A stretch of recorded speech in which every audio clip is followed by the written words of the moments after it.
Is there a way out? Can I change my brain? Am I just a victim to who I am? I'm your host, Steve Sisler. Stay tuned for another episode of Behavioral Insights.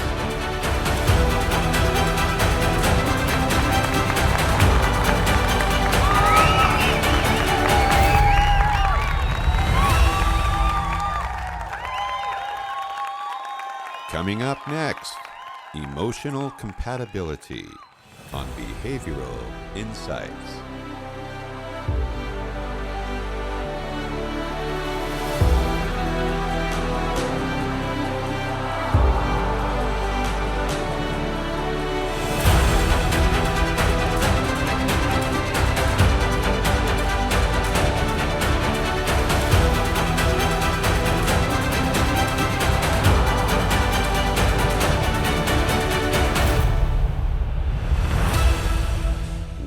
Good to be back, folks.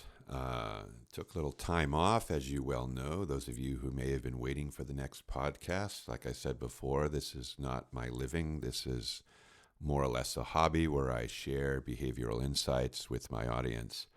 And just getting ready for Christmas and the holidays and so forth. It's just been a lot going on aside from my consulting and book writing. So I do want to get one in here. And so anyway, I had a call today with a client overseas, and one of their employees who has moved into a new management role called in, and basically I went over the profile and I said, these are your general characteristics. This is how you typically think. This is how you typically do things. It's how you view the world, blah, blah, blah. And so, what are your thoughts? Well, not, it was very accurate, obviously. But I said, so where's your struggle? And I'll get into his type in a minute. He said, well, my main struggle is my main struggle is managing up, not managing down in his mind. I said, oh, okay, so who are you answering to? And he told me, and he was answering to the owner of the organization. So that's a little bit different. And so all the characteristics now shift to a different type of a mindset when tackling what to do next. Now, before I get into his profile versus the person he's managing up to's profile and what is going on there, I want to say a few things. Number one, running a behavioral analysis, a motivational analysis, and an axiological analysis is not a cure-all. It is not the end-all. And it is not, this is how you are forever, end of story. There's no wiggle room. All right. You got to know that. And I want to say this because, when people assess people, and we have a lot of assessment companies out there, and their role is providing assessment tools to coaches and to HR professionals and so forth. And it's a real hands-off process. We just give you this tool. You have people take the assessment, you look at the results, and then you make a decision. Folks, it is not that simple. It's never that simple. There are too many variables. How many different kinds of people are there out there? 7 billion, all right? So although my particular tool would be limited to about 36 outcomes, and although my axiological tool may be limited to, let's say, on paper, under 40 outcomes, there's actually 6 quadrillion possible answers, okay? So, of course, you can't write statement sets for all that. You'd be writing them for zillions of years. So that's not how it works. What has to happen is you have to understand that there are general characteristics when it comes to human behavior. There are general motivational directions and motivational consistencies when it comes to people. And there are general axiological viewpoints, ways of uncovering, discovering, and finding meaning or assigning meaning to people, things, and ideas in the world. It's all general. What we do that separates us from assessment sellers is we gather the general information and then we help you figure out, based upon these specific variables, what is going on and what you do to make a change either in the environment or in yourself. That's what we do, and that's why it works. There are many assessment tools out there where you take an assessment and it produces a number, a 76, a 44, a 31, a 90. And if you get a 90, hire that person. Like that, my friends, is a fallacy. You can't do that. You can never do that. There are too many variables that are being missed that the computer knows nothing about, especially if one is trying to game the instrument. It's tough to game mine, I'll tell you that, especially if you have to talk to me, because I'll figure you out in 10 seconds. So that's really the difference here. So as we move forward, not only in this podcast, but in any podcast I ever do, you need to realize as a listener to Behavioral Insights that it's not that easy, and people aren't put in boxes. Everybody is uniquely different in so many ways. There are so many variables, okay? So many variables. There's upbringing, there's DNA, there's peer-to-peer interactives, there's parental involvement, there's experiences, there's all kinds of pieces and parts that come to play on how you ultimately will do a thing in the world. And depending upon your age and how much you've experienced and what those experiences are or are not, all of these things become determining factors, none of which stand alone and can make a decision for you. All right, I said that, and I hope I don't have to say it again. Not that anybody's asked me to say it. I decided to say it because I've been thinking about it. But it's important for you to know. All right, back to the client today. I'm not even going to pull graphs up. I'm just going to chat with you here because I kind of remember what the graph was. So we had a very outer-directed individual, a manager in an organization. And he's managing people.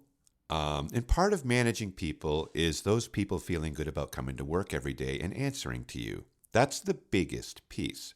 How do those people feel about answering to you? Apart from what you do, what you think, what you believe, and all those different items, how do they feel face value working for you? Okay? Now remember, social experimentation proves, this is proof I'm talking about. People do not care as much about what company they work for as much as they care about who they are working with. And it has nothing to do with the company itself. And so if I'm not comfortable with you and I don't feel good about myself when I'm with you and all things pertaining to that, it's a no-go. It's not going to work. I'm going to quit.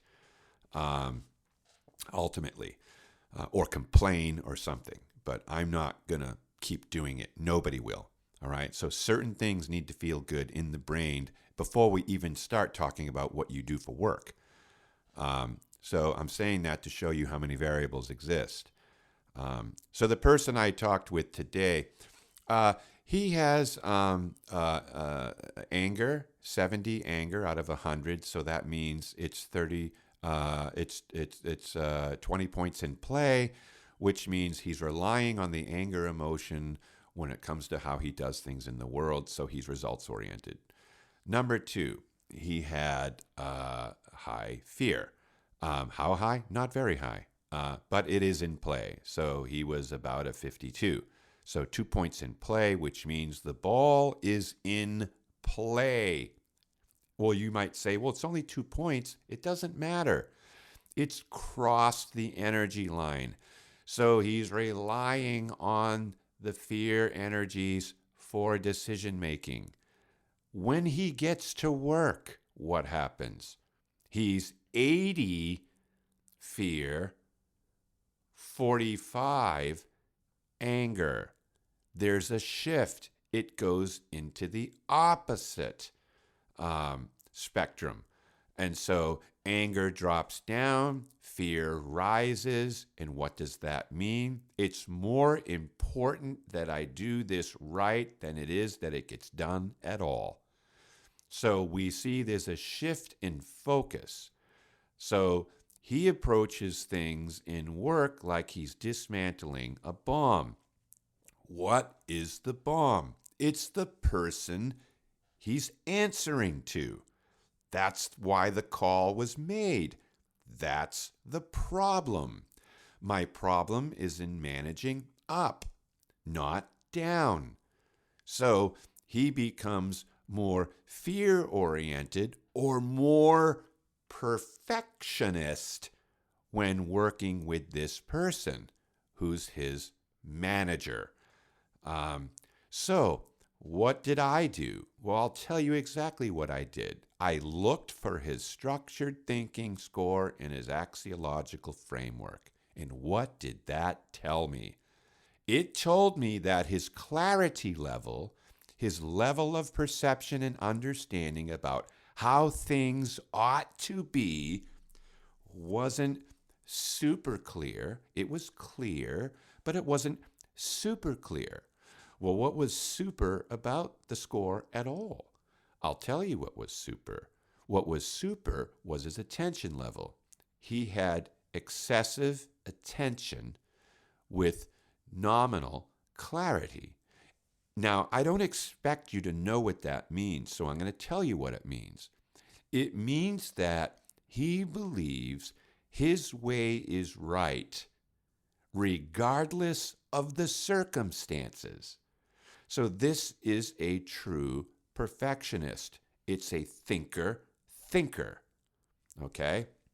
Now, the person he's working for is a feeler thinker. What does that mean? A feeler thinker thinks in line with how that thinking is going to affect the people I care about. That's how that works. In other words, this is what I need to do, but I'm not going to do it if it offends Sally. Well, how does the manager think? We need to do this no matter who it offends. That's the difference. Okay? So, here's what's going on. Here's the dilemma. The person the manager is answering to or is subordinate to is also a thinker, feeler in behavior, which basically is 3% of the population, so not a whole lot of those people around. Well, what about the guy that is the manager? 1% of the population. So we got two people that are rare types in the scheme of what types you would likely produce in a profile like this. So they become highly select in a few. It's like a select few people types in the world, okay, when you put them all together. That being said, when you have fear and optimism together in play, they are opposite emotions. Okay, so that changes the game again. So, what does that mean? It means I will do the right thing as long as I'm feeling it. So, feeling good, feeling like this is right, being intuitive rather than logical in your decision making changes everything. So, the subordinate person is a logic based individual. The person he's subordinate to is an emotional based individual, although careful and concise. Um, and so I said, here's what is going on.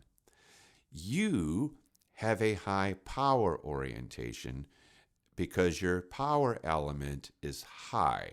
And that means when I put you in charge of something, you want to own it. Is that an affirmative? And he said, yes. Okay, so what's happening is you've been given authority equal to or greater than your responsibility. And when you make decisions, you feel like you're not trusted because the owner comes along and says, why are you doing it like that? Because that's not what he would do. And when he sees you doing it, he's not feeling it. And because he's a feeler before he's a thinker, he doesn't like it. And you're thinking, I'm just trying to do what's right by the organization and by you, and you're not allowing me because you're letting your emotions cloud your objectivity. That is the problem. That's what's happening. So I said, is this right? He says, that's exactly right. I said, okay, now what to do? I said, your problem is this. You are concerned, so concerned about doing things right, you will fail to do the right thing, even though you're doing your darndest to do it. And he said, that's interesting. I said, it is interesting. So what you need to do is you need to be more aware of what your manager is feeling and less aware of what he's thinking and more in line with your decisions on how he's feeling. Because if your decision makes him feel good, then it's a good decision, even if it isn't. Now, if you can't do that, this isn't going to work. Period. End of story. And he'll fire you before you quit. Because he ain't feeling it. He's got to feel it. Okay? So, can you allow him to feel it? Can you submit yourself to him in some of these areas, even though you are the one that's supposed to be in charge of it? I know that's backwards, but can you do it? And if you can, and you're actually good at what you do, the odds of you staying in this organization and being profitable to the organization increase, even though you think you're not doing it the right way. Is that something you're willing to try? And he said, yes. I said, okay, so over the next few weeks, here's what I want you to do.